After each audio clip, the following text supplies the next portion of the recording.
भगवान ने उपासना को परिपक्व करने के लिए बताया।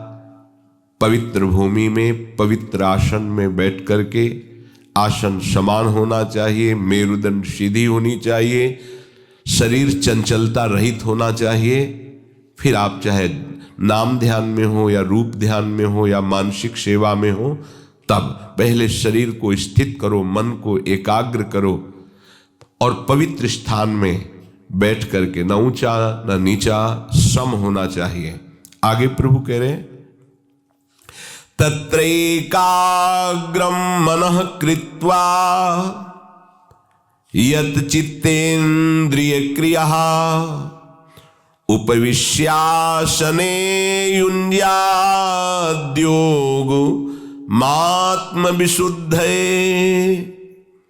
आसन पर उपासक बैठकर चित्त और इंद्रियों को क्रियाओं से रहित करे, मन को एकाग्र करे और अंतःकरण हमारा पवित्र हो रहा है ऐसा चिंतन करते हुए जो आपको नाम मिला है, मंत्र मिला है, रूप मिला है, उसमें तन्मय होने की चेष्टा कीजिए। प्रारंभ में ऐसा ही हर उपासक करता है। आगे चलकर ये तन्मयता उठते बैठते चलते फिरते खाते पीते क्रियारत या निष्क्रिय सब अवस्थाओं में अपने आराध्य देव के ध्यान में ही मगन रहता है। एक सेकेंड के लिए भी कभी अपने आराध्य देव का ध्यान नहीं छूटता है। उपासना की परिपक्व अवस्था में ऐसा भाव होता है, ऐसी स्थिति होती है कि भारी से भारी भीड़ में व्यवहार के कार्यों में रत होते हुए भी एक क्षण के लिए भी अपने प्रीतम का ध्यान नहीं छूटता है। यह आया भजन से, सेवा से, प्रभु की शरणागति से, प्रभु की आराधना से। उपविश्य, आसन पर आसन में ही बैठे, सिद्धासन, पद्मासन, सुखासन, ये बहुत लाभदायक है। बिना ब्रह्मचर्य के कोई दो आसनों पे तो बैठ ही नहीं सकता। सिद्धासन और पद्मासन, इनकी पहली बैठने की पद्धति में 48 मिनट रखा जाता है, 2 घड़ी, और पूर्णता की तरफ गति रखने पर 3 घंटे, बिना हिले डुले, बिना किसी तरह की चंचलता के शांत भाव से पद्मासन लगा के गुरु कृपा से इसका पूर्वाभ्यास हुआ है। नैष्ठिक ब्रह्मचर्य से लेकर हितधाम तक, जब तक किडनी पूरी ऐसी अवस्था में नहीं आ गई कि अब बस नहीं रहा, तब तक 4-4 घंटे ऐसे पसीना से लथपथ शरीर, फिर अद्भुत शीतलता, मंत्राकार वृत्ति, शरीर शून्य हो गया, शरीर की स्मृति भी धीरे धीरे लोप होने लगी। ऐसा होता है। आपको भी समय मिले तो 24 घंटे में कम से कम 48 मिनट बैठने का, ये ब्रह्मचर्य में बहुत सहायक है। शरीर में अब कोई पूर्व प्रारब्धवश असाध्य रोग प्रकट हो जाए कर्मफल भुगाने के लिए, वो बात तो अलग है। अन्यथा आसनों पर बैठने वाले उपासक को जैसे गांठ में दर्द है, कमर में दर्द है, या और भी ब्लड प्रेशर है, दिल की बीमारी है, शुगर है, ये नहीं हो सकता, क्योंकि ऐसा रक्त का शोधन होता है आसन से, पूर्ण पवित्र रक्त हो जाता है। जो आसनों पर बैठता है वो ज्यादा पा भी नहीं सकता भोजन, उचित आहार करेगा, उसको नींद भी उचित ही आएगी, क्योंकि इतनी ऊर्जा शक्ति पैदा हो जाती है कि वो उसे लेटने नहीं देती। थोड़ी देर विश्राम में लगता, बहुत विश्राम हो गया, ये आसनों का प्रभाव होता है। देखा है इस आसन के प्रभाव को। और सिद्धासन तो पद्मासन से भी श्रेष्ठ है। इस सिद्धासन पर वही बैठ सकता है जो ब्रह्मचारी, पहचान नहीं, बैठ ही नहीं सकता। एड़ी, गुदादार और मूत्रेंद्री के बीच के स्थान में होती है बाएं पैर की एड़ी, और दाहिने पैर की पूरी पोजीशन ऊपर मूत्रेंदी के भी होती है, पूरा मेरुदंड सीधा, गर्दन सीधी, हाथ ऐसे रखे हुए, रख दिया 3 घंटे हिलना ही नहीं। पूरा शरीर 40 मिनट के बाद भीषण दर्द होता है, जिसका अभ्यास परिपक्व नहीं हो। वो दर्द केवल भगवद आश्रित और ब्रह्मचारी सह सकता है, दूसरा नहीं। आप करके देख लो, पद्मासन करके 48 मिनट घड़ी के देखे हुए, अगर आप ठीक संयम से हैं तो आप सह जाएंगे, अन्यथा नहीं। ये आसन हर जवान साधक को आवश्यक है, चाहे प्रेम मार्ग के हो। परमानंद दास जी आश्रम में ही बैठे समाधिस्थ थे। श्रीपाद प्रबोधानंद जी ने जब विश्राम घाट से दर्शन किया, यमुना जी के पावन पुलिन पर बैठे हुए शांत एकांत आसन पर बैठे हुए सदगुरुदेव भगवान को भी देखा है। अगर आप कुछ क्षण आसन पर बैठे हैं तो आपको खुद आनंद की अनुभूति होगी। पर आसन पे वही बैठ सकता है जो संयमी है, ध्यान रखना। अगर ब्रह्मचर्य आप क्षय करते हैं और आसनों पर बैठ गए तो बीमार होना शुरू हो जाएंगे। ये साधारण आसन नहीं, ये यौगिक आसन है, उनके लिए है जो एकदम भगवत मार्ग में लक्ष्य भेद करने के लिए कमर कस ली है। ये विषयी पुरुषों की सामर्थ्य नहीं है ऐसा। प्राणवायु का शोधन अपने आप हो जाता है शांत, तो प्राणवायु धीरे धीरे शमन होने लगती है। अधिक से अधिक मंत्र श्वास खींचते हुए, श्वास छोड़ते हुए, ये बहुत आनंद का विषय है। तुम्हें कैसे बताएं, अभी तो विषय आनंद से तुम छूटे नहीं ना, इसलिए भगवतानंद का आपको अनुभव नहीं है। भोगी पुरुष वैराग्य में क्या आनंद क्या जान पावेगा? वैराग्य में जो आनंद चक्रवर्ती सम्राट को भी नहीं है। फिर अनुराग की तो बात ही जाने दो। राग त्यागी वैरागी जिस सुख का अनुभव करता है वो सम्राट को भी नहीं है।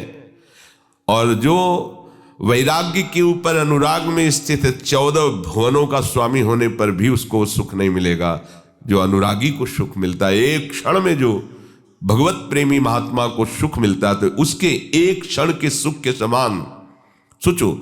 ऐसे ही महापुरुष के लिए गोस्वामी जी ने लिखा है, तात स्वर्ग अपवर्ग सुख धरी तुलाए कंग, तूल न ताहे सकल मिल जो सुख लव सत्संग। लव मात्र के समय में यदि ऐसे भगवत प्रेमी महात्मा का संग मिल जाए तो उसके सामने स्वर्ग और मोक्ष क्या, फिर उस महात्मा को कितना सुख होगा अभी आप अनुमान भी नहीं लगा सकते, क्योंकि विषयानंद ही आपका लक्ष्य है। जिस समय भगवदानंद होगा तो उसकी पहचान है, ब्रह्मादिक के भोग सब विषम लागत ताही, नारायण ब्रज चंद की लगन लगी है जाई। जिसको भगवत प्राप्ति की लगन लग जाती है तो ब्रह्मा आदि के भोग भी उसे विषवत लगने लगते हैं। अगर आप ऐसा नहीं बैठ पाते तो एक सुखासन है, पलथी मार के जिसे कहते हैं, ये तो सब कोई बैठ सकता है।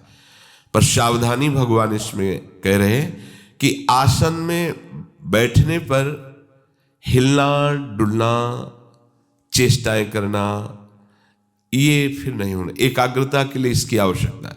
मान लो कहीं खुजली हो रही तो चुपचाप शांत रहो, वहां से मन हटाओ। ये त्वगेंद्री का विषय है, त्वगेंद्री का विषय है। आपको घसीटेगा, यहां खुजला रहा है, यहां खुजला रहा है, शांत एकदम बैठो। वो खुजलाहट हो रही बस शांत, हिलना नहीं, शांत। इससे आपका मन शासन में आ जाएगा, इससे इंद्रियां आपके शासन में आ जाएंगी। अभी आप इंद्रिय और मन के शासन में हैं। आसन में बैठे सुखासन में यदि जीवन संयम में नहीं रहा तो ये जो कफ वात पित्त है, यही तीनों शरीर के प्रधान क्षेत्र हैं। आयुर्वेद में इन्हीं तीनों का उपचार, बड़े बड़े रोग इसी से होते हैं। और कफ वात पित्त तीनों का संयमन हो जाता है आसन में बैठने वाले का। ये बता रहे तीनों काल गंगा जी का स्नान होता था, प्रातः और फिर 9 बजे और फिर शाम के 4 बजे, और जटाओं सहित होता था। कभी स्वेटर नहीं, कभी कंबल नहीं, लेकिन कभी जुकाम नहीं हुआ, कभी बुखार नहीं आया मुझे 10वें वर्ष। भोजन की भी पता नहीं मिलेगा कि नहीं, ऐसा चाय आदि तो पूछो ही मत ही कि भाई बाल भोग हो रहा है, शयन भोग हो रहा है, नहीं। कभी 2-2 दिन बाद कभी कुछ मिल गया, ऐसा कभी ऐसा नहीं महसूस कि कमजोर हो रहा हूं, कभी ऐसा नहीं लगा कि मैं थकित हो रहा हूं। उत्साह, उसका कारण आसनों पे बैठना, निरंतर मंत्राकार वृत्ति करना। तो ये सब कुछ समझ में ही नहीं आता था कि ये कोई कमजोरी, प्राण पुष्ट होते हैं, बलवान होते हैं, भागवती की ऊर्जा शक्ति बढ़ती है। साधु दबी हुई आग होता है, जैसे ऊपर से राख से ढकी हुई आग हो, उसे खिलवाड़ मत समझो। अगर ऊपर की राख हट जाए तो भस्म कर दे। तो इसीलिए तो जब गृहस्थ जन, संसारिक जन उनके समीप जाते हैं तो उनके पाप भस्म होते हैं। उनके दर्शन से, उनके संभाषण से, उनकी आज्ञा के पालन करने की वृत्ति यदि आ जाए तो भगवत प्राप्ति कोई बड़ी बात नहीं है, क्योंकि उनके सानिध्य से तुम्हारे कर्म तुम्हें बाधा नहीं पहुंचा पाएंगे। वो स्वयं ऐसा स्वयं प्रकाश जागृत हो जाता है, कुछ प्रकाश में तुम्हारे अशुभ कर्म भस्म हो जाते हैं। दरस परस अघनाश, बास निज संग करो दिन। जहां हमारे हृदय में भगवत प्राप्ति की लालसा जागृत हो तो जान लेना किसी भगवत प्रेमी महात्मा का वचन आकर के आपके हृदय के अशुभों का नाश कर दिया है। तभी ये बात आती है, मुझे भगवत प्राप्ति करनी है। निश्चित समझो।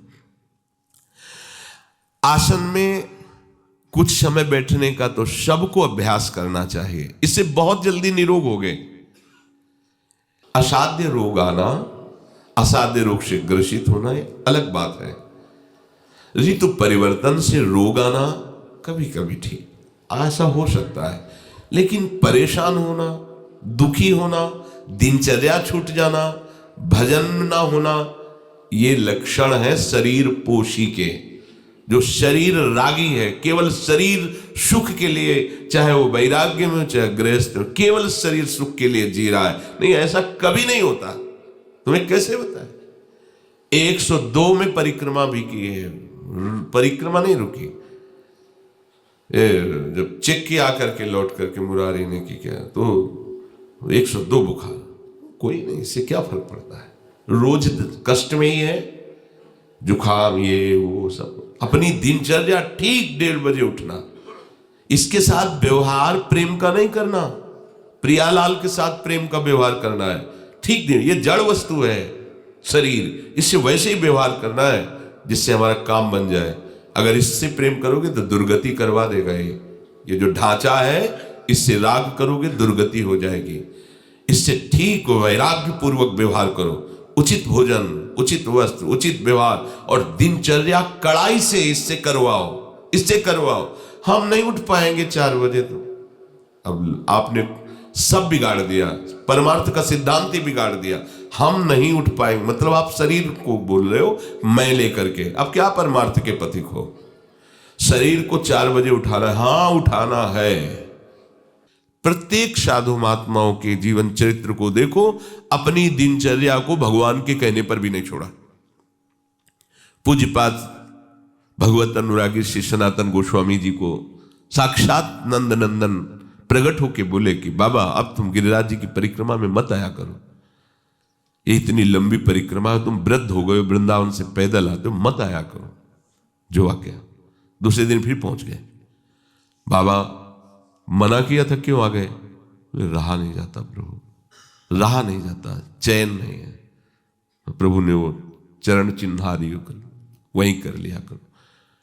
हमारे हृदय में जब दिनचर्या इस कोटि का आदर होगा कि साक्षात भगवान ही दिनचर्या है हमारी, समझो आप, ये साधन नहीं है, हम साध्य पे जी रहे हैं।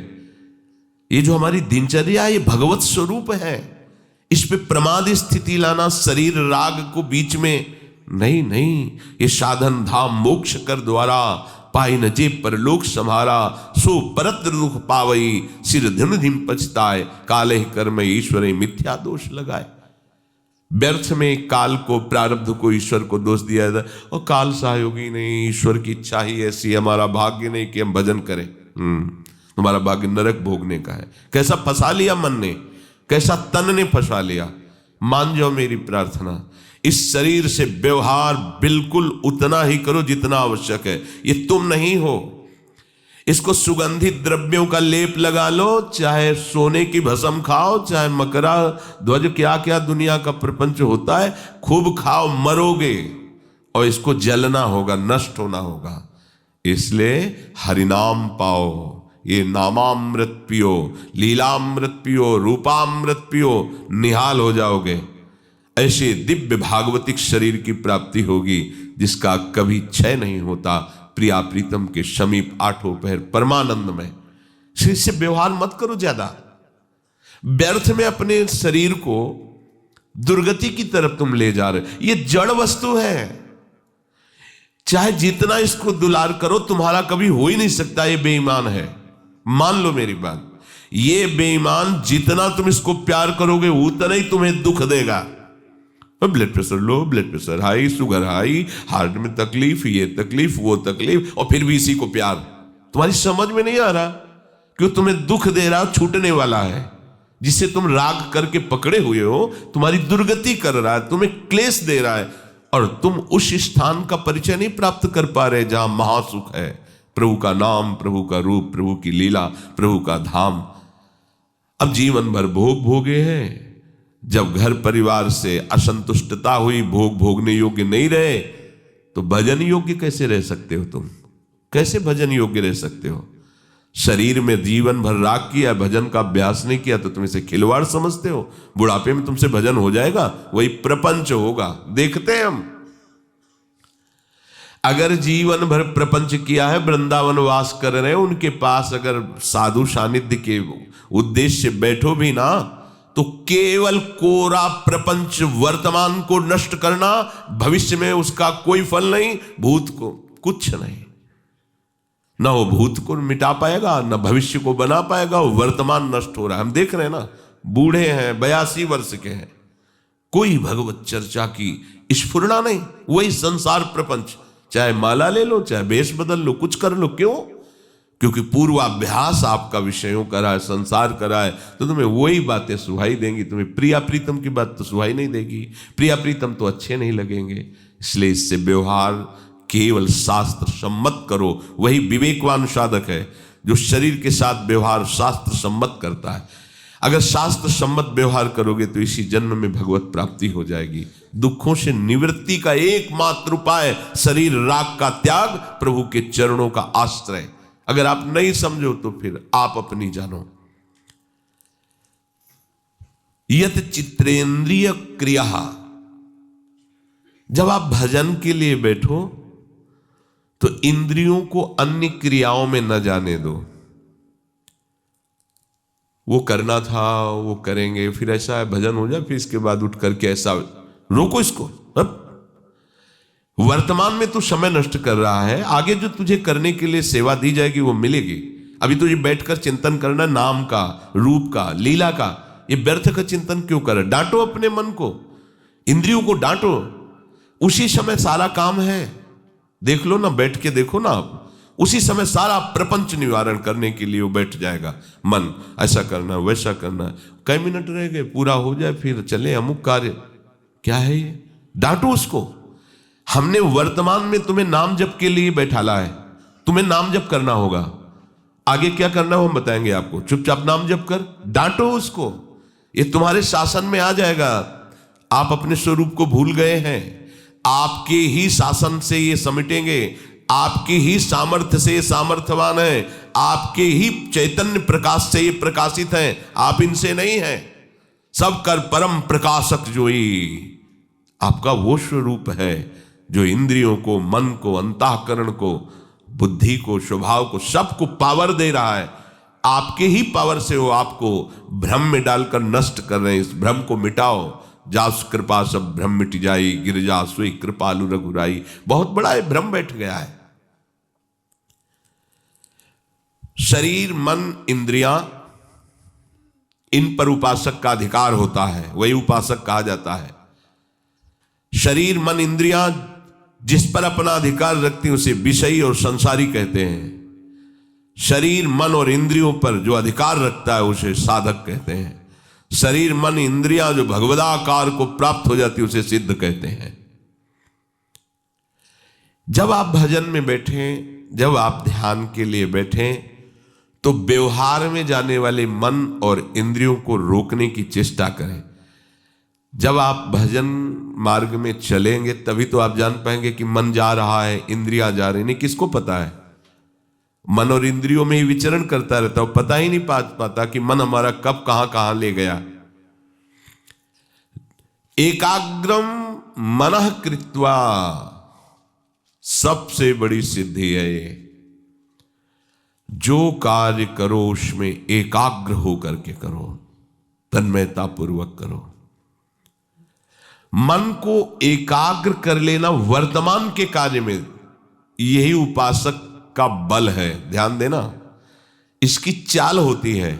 जब आप वर्तमान में इसे नाम में, मंत्र में, ध्यान में लगाएंगे, तब या तो भूत में भटका देगा या भविष्य के लिए चिंता करवाने लगेगा। ध्यान दीजिए, भूत में जो हुआ है उसका चिंतन ला ला करके सुखी दुखी करेगा, या आगे जो करना है उसकी कल्पना कराता रहेगा। और जो चतुर सावधान साधक नहीं है तो इसी में समय पूरा हो जाता है। माला हाथ में चल रहा है, आंख मूंदे बैठा है और पूरा दुनिया का प्रपंच चल रहा है। आप उपासक हैं, संयम से रहेंगे तो आप इन चोरों को पकड़ पाएंगे। एक बार सदगुरुदेव भगवान ने कृपा करके बताया, लाडली कुंज में थे तो उनका साधक ये बार बार परेशान होता रहता है। अरे प्रियाजू के नाम जप को करके देखो, हाथ जोड़कर खड़े मिलेंगे तुम्हें, काम क्रोध लोभ मोह मद मत्सर, ये तुम्हारे इशारे पर डोलेंगे, तुम इनके इशारे पर नहीं डोलोगे। ये सब भागवतिक हो जाते हैं। बोले ऐसे दिखाई देता है, ये काम है, ये क्रोध है, ये लोभ है, ये मन है, ये बुद्धि है, ये चित्त है, ये इंद्रियां है, इनकी ये चेष्टा, एक छोटी सी भी हरकत सामने दिखाई देती है। वही उपासक है। गुरुजनों के वचन तभी हम समझ सकते हैं जब हम उनकी आज्ञा के अनुसार जो उन्होंने मंत्र उपासना दिया उसमें तन्मय हो। कितनी भी खास बात हो जाए, आपका उससे कल्याण नहीं होगा। कल्याण होगा पकड़ने से। अगर आप 14 जगह बातें सुनते हैं तो सबकी मति भिन्न भिन्न, भले वो भक्त हो उपासक हो, सबकी अंतःकरण की स्थिति अलग है। नहीं जान सकते तुम किसी उपासक की बाहरी चेष्टा से। अब वो अगर ईर्ष्या द्वेष से युक्त है तो आपके गुरु के वचनों को ही हल्का करके आपको बता देगा। बुद्धि की कला है। अब आपको अपने गुरु वचनों पर विश्वास नहीं, शास्त्र वचनों पर विश्वास नहीं, तो उसके वचन से क्या हो जाएगा जिसके हृदय में ईर्ष्या है।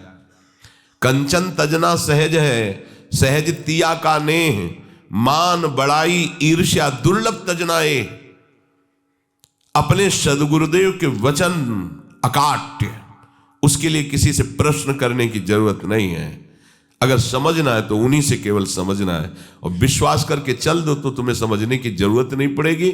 आगे सब समझ अपने आप प्रकाशित हो जाएगी। बड़ा दुर्भाग्य है जो इधर उधर भटकना, इधर उधर प्रश्न करना, इधर उधर खोज करना, बड़ा दुर्भाग्य है। वो धन्य है जिन्होंने भगवान की जो वचन एकाग्रम मनः कृत्वा, अपने गुरुदेव की आज्ञा और उपासना पर तन्मय हो गए।